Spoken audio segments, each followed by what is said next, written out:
God, I hate RPGs. I think I need some help for this one.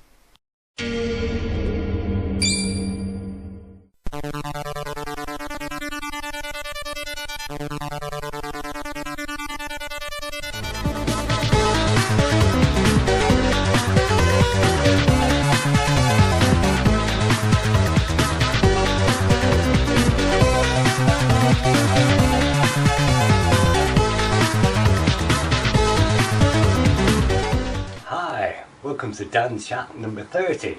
This time we'll be taking a look at Legends of Valour. I've got a lot to get through, so without further ado, let's play Legends of Valour.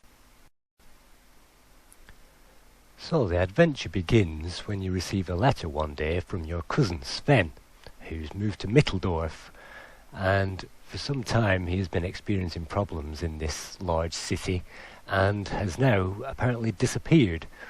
It's been many weeks since this letter, and the family are understandably worried, so that's your cue to head on out there and try and find him. Along with the letter, Sven also sent you a copy of the Mitteldorf Post, the local rag, and through this you should be able to glean a few hints and tips and insights which you will certainly need later on in the game. And plus it's kind of fun just thinking about all this. Yeah, so I know you're into RPGs, Matt. How about helping me review the Amiga version? Oh, God damn it! Oh, okay, Good. So, Legends of Valour then was released in 1993 by Synthetic Dimensions, and amongst their programmers they had Paul Walks, who of course coded the Mercenary series of games, and among the musicians was Martin Walker and Ben Dalglish. And Ben, you must remember, as the Last Ninja 1 coder on the C64. So the programmers really did know their stuff on this game, and so there really is no excuse for it being anything other than amazing. So this is the game loaded up. It's quite confusing actually. The green book is usually to load a game. I think the first dice is to load, the second is to rename perhaps, and the third one is to start a new game. So away you go, Matt. As usual, I'll start you off here with the beginning of the game, because this thing is a as you will soon see. Yeah, well, if you go to the computer icon on the bottom left-hand corner of the screen there and click on the picture box a few times, at least you'll make the screen a bit bigger to take a full advantage of the computer's hardware. Unfortunately, this is the Amiga 500 version, and that means the graphics are going to be a little on the jerky side, as you can see. Why don't you try moving around a little bit, Matt, and try and get used to this? Oh, gods. You can control movement by using the black icons there on the control panel, which is relatively easy. And you'll need to master the control method if you want to become the god of whole hellfire in this game. Let's see. God of mercy, that would probably be appropriate. This game is massive, and because of that, your Amiga 500 will struggle under the pressure. And frame rates definitely come at a premium, as you can see. Oh, that's an understatement. Just imagine yourself like an Olympic athlete, and then imagine yourself as the opposite. That's how it feels like to move around in this game. If you turn to the left there, Matt, you'll find a door. Walk through that and you'll find the first of 3 magical objects scattered throughout the game. This is where we find the 7 league boots, and this should speed even the Amiga 500 game up just a little bit. Oh, jeez. Yeah, so just walk over there, and when they appear in that box, that means it's beneath you. Click on the item and it should appear in your inventory. Unfortunately, even that great power can't prevent the Amiga 500 version playing as unplayable as hell. In other words, it will be impossible because it's just so goddamn slow. Which is, I always like that. So the hero with the fatal flaw. Yeah, so let's try that again, and this time let's use the Amiga 3000 to see if that makes any difference. Oh no. Legends of Valour definitely improves once the R30 is added to the mix, and the Amiga is comparable to a 386 PC, perhaps in this respect, the game is at least playable, and at least in the full view screen there, you can turn around and run around that city. So let's begin by getting the 7 league boots once again, just to speed it up even more. That is, if you can navigate your way in there, that is. You can't just click on the door and walk in, no, you have to physically get there and crash into the door to open up the room. And let's pick up our magic item and speed the game up even more. Okay, here we go. Point me towards the rats. Yes, there are dungeons in this game, and all manner of other things too. Minotaurs, trolls, bats, goblins, vampires, werewolves, you name it. All of these characters are there to be found later in the game. And it will take you quite a while to get there, it has to be said. Maybe a couple of weeks of play to even get that far in the game. A good portion of detail can be found in the box with the manual and all the other leaflets that you get with the game. It's certainly much more interesting if you get into the game world by reading all the books and the manuals and everything else. You know me, I kind of like to go in guns blazing. I think it's a little more interesting sometimes.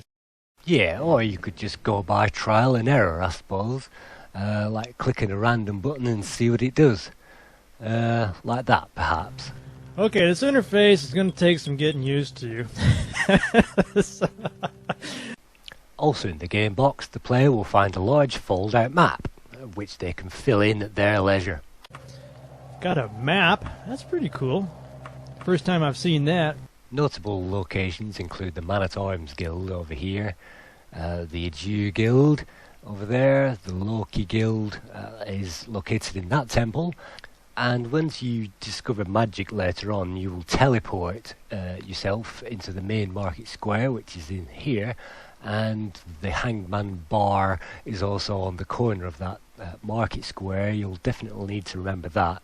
In fact, the game definitely takes it for granted that you've managed to go into every single one of these buildings and map out exactly what structures there are in exactly which location by referencing the key to mark those labels on the map.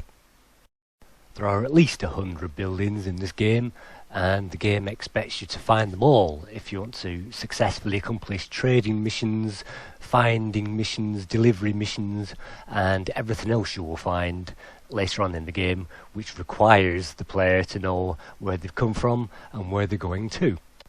In some of those buildings, the player will find helpful people, such as medics and people with advice to give. And there are buildings just like the blacksmiths, which appears to serve absolutely no purpose whatsoever. If you get lost, you can always ask for directions by interviewing a pedestrian on the street.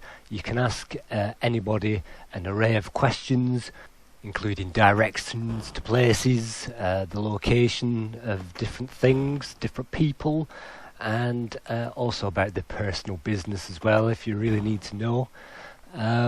Other buildings include hostels, pubs, and different kinds of places where you can bed down for the night. Let's just check out this place to see what's on offer. And there are 3 rooms available, so all you have to do is click on the room and you can book that for the night. Whilst you're at the hostel, you can also eat different things. So let's click on that and see what there is on offer. And they all sound pretty bad. Let's have some drinks. You might notice the green apple and the orange cup there on the icon bar, and those tokens will denote hunger and thirst, respectively. And the other items on the icon bar are health, energy, combat fatigue, and the heart is actually sex appeal, and the white icon on the end is actually sleep. Once that bar goes to the bottom, you will need to find a bed. And in this game, it's generally advised to eat and sleep at least once a day to keep those bars up to the top. And combat strength and power will obviously depend on the enemies that you've killed, and also the amount of armour and the weaponry of choice. So if we have a look at this game, you can see we are approaching a doctor's and a medic will be in the surgery somewhere. All you have to do is speak to this lady, and for a fee she will be able to heal some of your wounds. And the sword icon there indicates battle fatigue, so you can also heal yourself as well with the magic that you earn later on in the game. So to call the woman over, you can click on the lips when she's in the view screen in front, and well, she seems to have disappeared actually. I gotta say though, the AI here is really pathetic. I mean, these guys make Roombas look like Wintermute. Although you can see the compass spinning round there on the play bar, it is surprisingly easy to get lost in this game, even if you know where you're going. So finding landmarks and things like that is definitely the best way, and this hanged man in the main square marks probably the biggest landmark of them all. If you remember from Sven's letter, he mentions the hanged man, so maybe if we explore this place we'll find a handy hint as to where he's gone. So if we click on the notice board there, Matt, and click on the information panel, the first thing that comes up is a note from Sven saying, now check out the Troll's Arms for more information. So that leads to a paper chase all the way around the massive city as you search for Sven. And here we see the rules for the Cockroach Racing game. If we click on the work, we can get there's a vacancy available, a delivery service, if you should choose to do that for extra money, or if you should gamble, you can pick one of these four, and if you are successful you'll gain a few poxy gold sovereigns. Let's have another go. And it's completely at random, as all gambling is, and you hardly ever win, as mostly gambling tends to do. So let's exit that place. And oh, it's night time. What is there about night time? Well, when you first start in the game you won't have any special skills or any great character rating, and therefore if you are caught wandering around at night you'll be arrested by the guards and thrown into jail. As you accrue experience and skills, the guards will become more friendly and you'll be able to wander around at night without any law presence there breathing behind you. I just wouldn't have that ooh wow kind of impact if you didn't have to suffer a little bit here at the beginning. The game will give you a certain amount of time to find a residence, but trying to find some place quickly at night isn't always the easiest thing in the world. Here's a custom house. They'll be able to sell you food and ale should you frequent those bars in the evening, and you'll certainly find a different clientele floating around the city at night. Geez, I mean, this is a very sophisticated game. I think I might have mentioned that already. You might notice in this game a general lack of keys. Most doors don't require keys, although some doors are locked from one side or the other, but generally the player can wander around any building even at night. The problem is exiting a building is deemed as breaking and entering, and you'll usually find the law waiting for you. Look at all this. You'd have to spend some time with a manual or a table, I guess, to make intelligent decisions here.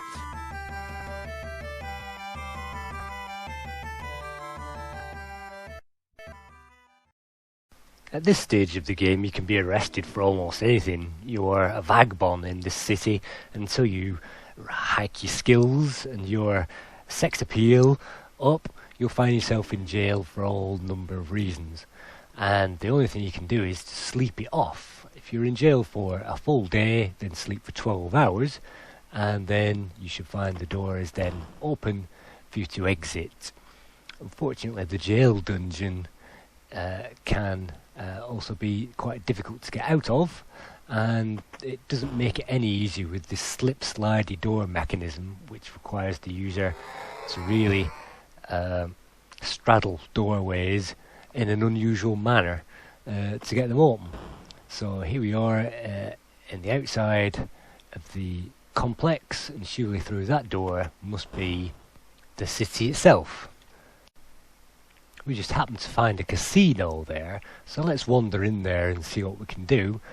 And there's nobody in there at the moment. That should indicate that it's daytime and the casino is closed. Oh dear, no gambling for you. Everything's here to make your life more complicated.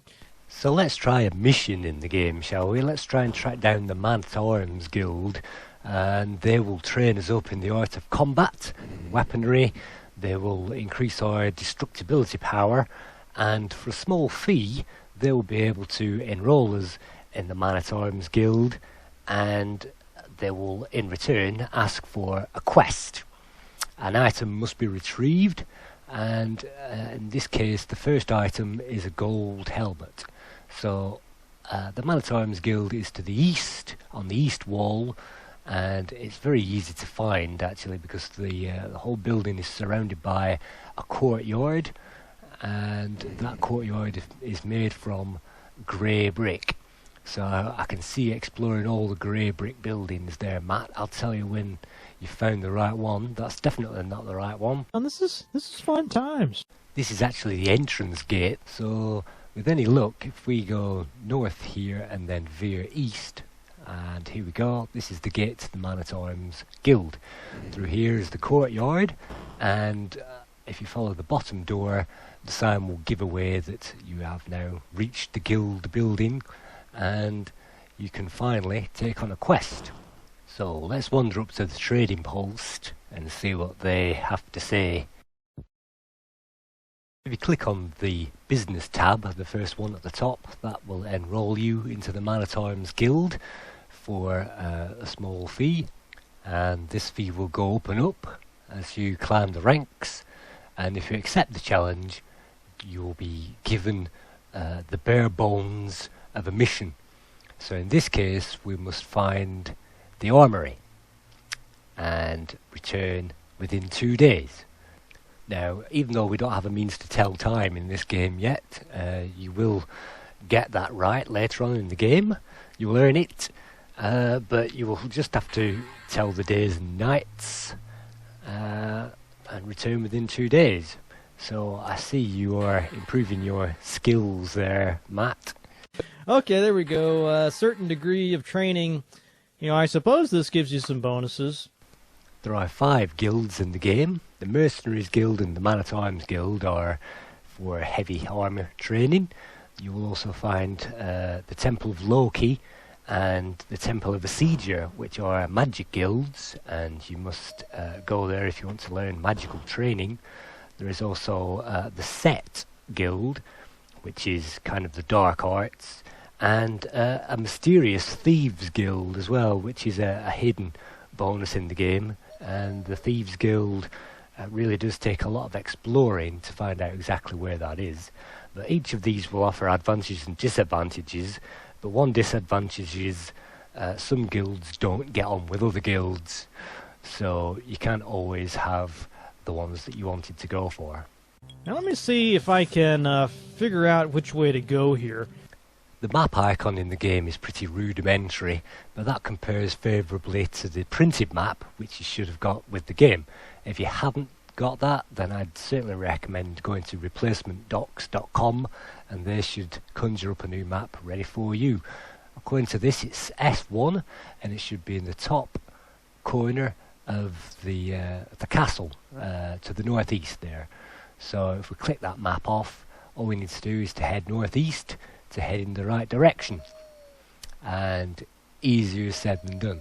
What's this we've managed to find? There was a life. Oh, never mind.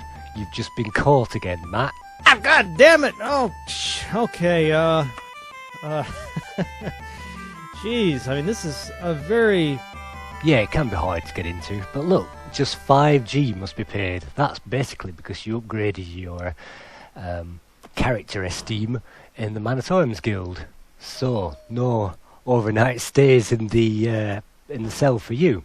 You've managed to upgrade yourself. But it's night time, and the priority definitely has to be find the Armory. If you can't find it, then it's time to hole up for the night. And looking at our food and drink, we still have half a full belly, which is good. It means I can continue roaming this evening, and hopefully I won't get stopped again by the law. So, comparing the maps there, this looks like the area. The Armory is kind of central, a central building running along the north wall of the castle, and I can see the north wall of the castle. Is it in here, do we think? No, that's the architect's house. That's absolutely nothing. But I'm sure you're in the right area, Matt. If you want to have a look at the map, I don't know. Have a look at the big map. Maybe that's any better. S1, so it's south of the temple grounds, next to the funny-shaped building. Oh yeah, I see where it is now. Yeah, it's 2 buildings across. Okay. Now try not to dilly-dally this time, Matt. We don't even want you being arrested at this time of night for acting suspicious. You better get yourself in there pretty quickly. Yep, that's the building, that's the one. Entrance round the back. And so if we go through there and check out the desk, which is just round the corner in the Armory, and here we are. It's closed! Oh, gods. So after all that, you gotta come back tomorrow and do it all again. You can try sleeping, of course, but I definitely recommend longer than 6 hours, or you'll wake up to find the place is still closed. So, while we're here, let's have another look at the icon bar at the bottom, the white icons. The Ank is for health, the lips is to speak, that's give, sleep of course, that's punch, and swipe. There are 3 different types of attack there. The central icon is obviously magic, should you summon that. So yeah, 3 different types of combat: jab, thrust and swipe are the 3 icons on the top. And just to demonstrate that, you can press them in your favourite order to dispatch people, or if you want to equip another item, you can then use that in combat. So let's if you want to turn round and find somebody else, Matt. I'm sure you prefer a bit of the combat. See a bird there. You can't pick up birds if you're quick enough. You can call people over, but at this stage people will attack you anyway because you're a bit of a vagabond. And sometimes they will drop items, sometimes just a little bit of money, but generally it's not worth killing citizens. And you might notice there's only 6 slots there for the pockets, and you can expand that later in the game. When you rent a room for a whole week, you will gain a security chest, and you can throw any items of power in there for safekeeping, and they will not be stolen because it's locked away under your own personal lock and key. So the depth of the game will develop as we go further into it. At the moment it's night, so I'd certainly recommend a bed and breakfast, Matt, and the Hanged Man certainly seems top priority. Oh, look at that, it is now morning, so you don't need a place to sleep anymore. You are still hungry and thirsty, but unfortunately it's morning and the bar is closed. Oh, jeez. So run over and pick up that axe you threw there in frustration, and let's get on with the mission, shall we? All the way back up to the Armory, and let's see if it's open this time. So yeah, there is depth to this game once the adventurer manages to memorise the whole of the map, all of the buildings on the map, all of the missions, all the trade routes, where all the people are, where all the enemies are. Yes, it's a deep game, but it does take quite a lot of getting into, and the player is rewarded. Oh, look at this. Now look at that. 1 gold piece. What the hell? Okay. Well, we're quite a few days into the game now, and half an hour of playtime, and we've yet to finish the first mission. So at least let's get that done. Let's walk into the Armory and walk up to the desk there. In the Armory, if you click on trade, you can buy and sell different items: spices, gems, hides, tar. which you can earn trade money from by travelling to different shops. In the notice board we can read those, and we can also get jobs as well in these different places. Bars and different shops will offer us different jobs. But one trick I will say, if you like to go upstairs, Matt, if you go upstairs in the Armory, we'll find the second of our 3 magic items. These are the Gauntlets of Power. So along with the Amulet of Protection and the Speedy Boots we picked up earlier, that's 2 out of the 3 super magic items. So let's head back onto the shop page and try and figure out while we're here. Let's see, there we go. Okay, oh my god, we're not done yet. No longer here. Go to the castle wall at the rear of the shop, head west to the castle gate, and then south until you strike the Charter House. Oh, very clear instructions, I must say.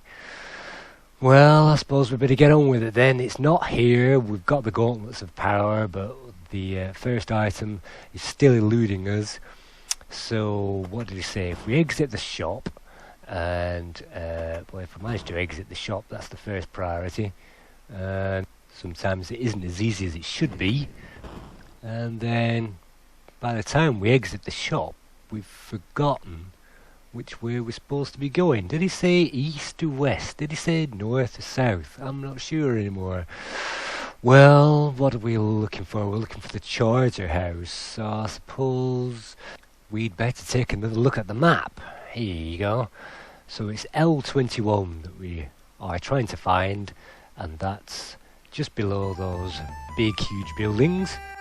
And just for your time and effort and trouble while we're studying the map, you've got yourself arrested again.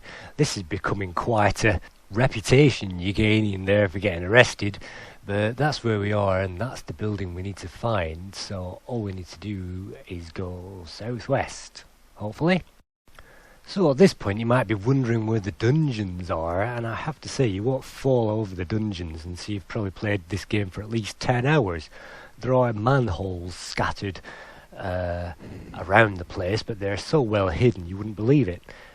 There are entrances to the dungeons in certain locations. There is definitely one in the Thieves Guild residence.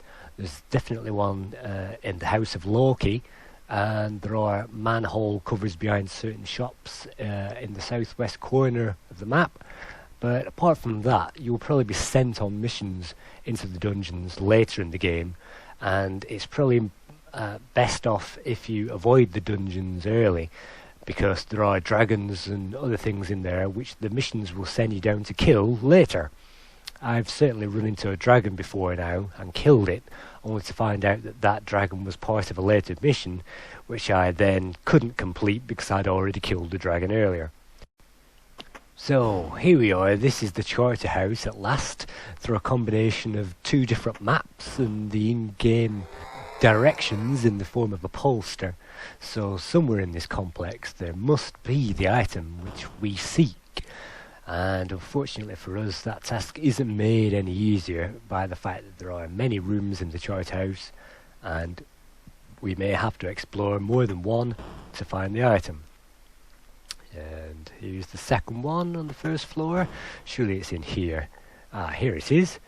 So it is out beneath our feet. Click on that, pocket that, and we can now, even though we have hardly any food, hardly any water, and virtually 0 sex appeal, we now have, finally, the first item we need to complete the first mission to get on the first rung of the ladder to get through to the first part of the Man-at-Arms Guild. Well done. Well, we haven't reached it yet, unfortunately. We've still got to find the Man-at-Arms Guild and drop it off. So this looks like the town gate, if you remember. Oh no, you've just got yourself lost again. I can't believe how you get yourself lost in this game. So I've probably only just barely scratched the tip of the iceberg of mixed metaphors here. On the downside, the very fact that the game takes a long time to get into is its downfall. Really, the average player will quickly lose interest and they won't discover the spells, the ranks, and all the later missions because they are too frustrated with the game. Particularly on the Amiga, it is only just playable on the A1200s, so you'll definitely need an A40 to play this thing at full speed. Although, having said that, I used to have a 50 megahertz A1200 which played this very fast indeed. If we enter this building, this is the Acedia Guild, which I mentioned earlier on. They do magic, and you can speak to the Acedia Guild, but because we've already booked ourselves in at the Man-at-Arms Guild, and we're in the middle of a mission, they're not going to be dishing out any more missions until I've completed this one. And they will value items for you as well, any mysterious items that you've picked up. They will value your items for free, which is always interesting. But yeah, no more missions for 2 days because I'm already in the middle of one. So let's exit that place. But yeah, there are as many things to like about this game as not like. It's like getting stuck in the doorways. Yeah, there is that, but I was also thinking the sound effects are virtually non-existent. The music is virtually non-existent, despite the Martin Walker Ben Dalglish name. Perhaps they contributed to the PC version, I don't know. The trading aspect is good, but the player will probably take a while to chart out the various shops and premises, and by the time they've done all that, maybe hunting around the game map and labelling everything up will have taken some of the mystery out of the game. Perhaps they wouldn't even be bothered to play it after that. The game probably is too deep for its own good. The graphics are only marginally adequate for 1993. Don't forget Doom and Wolfenstein came out not long after this, so the graphics were retro even then. And it's so easy to get lost in this maze of buildings. You can pick out certain key landmarks, but like the main square and things like that. And the town signs help as well if you want to go into a hostel. It's always important in a role-playing game to talk to barkeepers and hang around the inns. I think we've established that by now. Even if you don't drink in real life, it's not going to hurt you to have a couple of pints. What? I'm not even going to try. Yes, you can wander around drunk if you like to, and that's typical Matt, checking out the local brews. But you might find yourself a bit of a headache with these resizing graphics. And speaking of which, the play area is relatively small compared to most modern RPGs. In fact, Eye of the Beholder had a bigger view screen than that, and it moved much faster as well, though that was a much less complex game, it has to be said.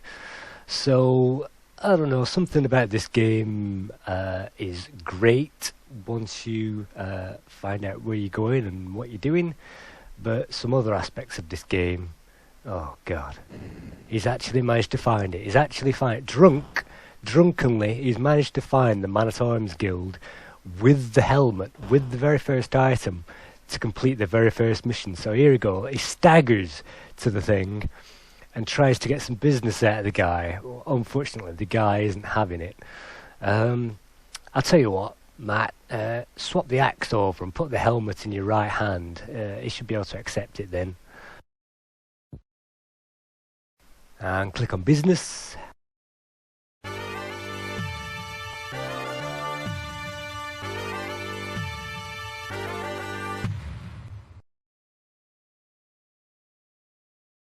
Congratulations, you are now a grunt in the army. Well, I hope that's all it was cracked up to be. You can take on your next challenge if you like, but we are running low on money, to be honest. We could do with a bath and a lie down, actually, after all that. Phew, first mission, and that's how long it took, half an hour. So, what was I saying? Matt? Yeah, I was going back and reading some of the contemporary reviews of this game, and they really were harsh about the graphics. They called these dungeons very drab, very look-alike. I don't know. I didn't really You know, looking at it now, I guess I can see what they were talking about, but I didn't, as I was playing it, I didn't really notice. Yeah, I suppose the graphics and the colours are okay for what they are. The, trees are well defined and everything. In a kind of a Wolfenstein kind of a way, they've got their own charm, but obviously compared to more modern offerings, this pales into insignificance. It certainly leaves a lot to be desired, and all the other expletives. I mean, that Anks there again. You found this earlier on. What is that? Why don't you go in there, Matt, and find out what that is whilst you're passing this location? That's it. Just behind the through the door, and then we'll turn round for God's sake. Through that door. That's it. Through, and then through that door. That's it. Keep going. Keep going. No, not through that. Through that one, and then up to the desk there, and then right, there you go. So we have entered a temple. We have entered a cure-all situation, and we've got some wizards to cure me of all ills. That's great. But if I try and do some business with this guild, they refuse because Matt has already signed up to the Man-at-Arms Guild, and they don't like each other, unfortunately.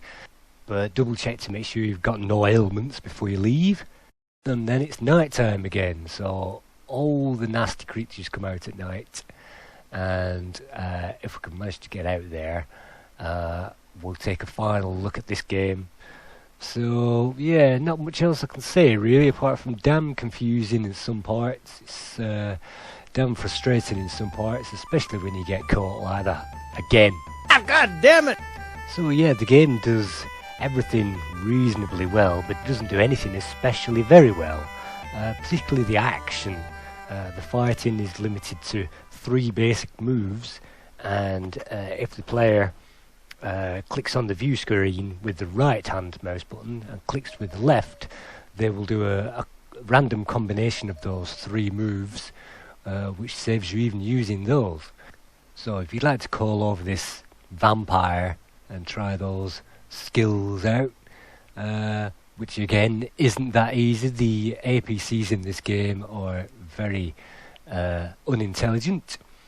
As I say, you can ask them different things, or you can just go into the fight mode, and if you are bitten by one of these guys, you'll get vampirism. Similarly, if you are bitten by a werewolf, you'll get lycanthropy, and you can prowl around the streets at night as a werewolf, which does have its advantages, of course, particularly if you go into battle as a werewolf.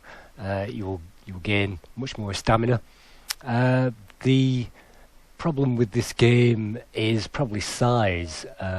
You probably need to rest and sleep every other day, but health isn't usually a problem. But there are lots of redundancies in this game, and like people, you can ask them various questions, but nothing that's really essential to the game. Everything can be found out usually through the instructions or the manual, and there isn't much point in those APCs being there. You can ask them the time, I suppose. That might be helpful on certain situations. You can insult those guys as well, but to be honest, the easiest thing to do is just to enter fight mode and get rid of those guys. The bar on the bottom there shows you the amount of health. So yeah, mixed bag. I think you generally have to be a dedicated player of these sorts of games to get anything really out of this game. The missions, later on you'll work for the crown, and the king will send you on various missions, and you'll become a courtier once you've reached the highest ranks of your chosen guilds and collected enough fame and esteem to earn those higher missions. Apart from that, there really isn't much point padding around and entering different rooms. There are not really any amazing items to pick up. There are a number of spell books, at least 2 spell books in the game, but since there are only 3 dedicated magical items in the game, and I've already shown you how to pick up 2 of those, then there really isn't much point searching for the 3rd. So yeah, too easy to get lost, and probably the Bard's Tale has probably got more going for it, even though the graphics are a step up from that. The boarding houses are hard to find, surprisingly, and when you do find a boarding house or some kind of lodging, it isn't always apparent how to climb into bed, and if you do find one, it may just be too expensive for your wallet, and you might have to sleep out in the cold. Let's check this one out, run by a kid. The Waif's Rest could only be hired out by the week, and apparently if you click on the right room, it's 210 G a week, or 200, and unfortunately you cannot afford that. Oh well, I know where I'm not wanted. But, I had a lot of fun playing this, and I would love to hear your thoughts on it. Well, I found it hard, because the enemies don't give you enough cash, there's not enough missions, and the trading takes too long to figure out. I mean, have you got anything bad to say about this game, Matt? Nothing. Well, that brings us to the end of our Playguide review. Thank you everybody for watching.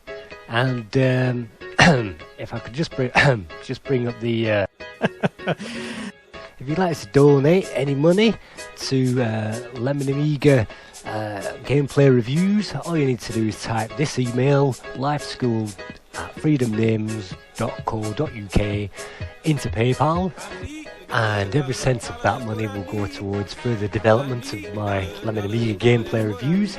And as an added incentive to all you Amiga owners, anybody who donates over $20 to me using this method will go into a prize draw to get a 4GB, you can see it pictured on screen, a 4GB PCMCIA flash drive, which fits any Amiga 600 or 1200. So good luck with that. I will let you know who's won the draw in the new year. So in the meantime, I wish you all a happy Christmas and a very tipsy new year. Whatever your gift is, you can't take it with you. So what are you going to do with it when you're here? Who have you lifted up? Who have you made better? Who have you helped out? Not how much do you have, but what you have. Some people have love, some have patience, some have money, some have fame. Whatever your talent is, we all have something. Help your fellow man. I mean, that's the way I look at it. At the end of the day, none of us are perfect. None of us are angels, but you do the best you can with what you have.